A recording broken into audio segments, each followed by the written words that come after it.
Худалдан авах ажиллагааны газар үзүүлж байна. Тендер гэж юу вэ? Танд хэлбэр аргаар жишээ татаж тайлбарлая. Засгийн газар хүүхдийн цэцэрлэг бариулахаар боллоо гэж бодъё. Тэгвэл цэцэрлэгээ хинээр бариулах вэ? Хамгийн сайн гүйцэтгэгчийг шударга өрсөлдөөний журмаар сонгон шалгаруулах ёстой.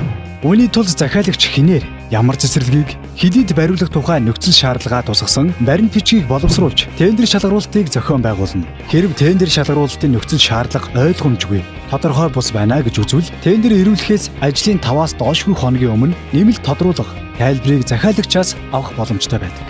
Ийхүү тухайн тендер шалгаруулалтанд оролцогч заасан нөхцөл шаардлагын дагуу өөрийн саналаа товлсон хугацаанд ирүүлдэг.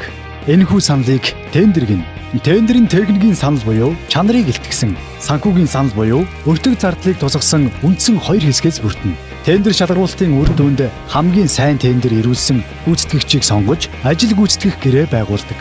Тендер шалгаруулалтанд тухайн гэрээг хэрэгжүүлэх чадвар бүхий хинч оролцох боломжтой. Тэр тусмаа цахимаар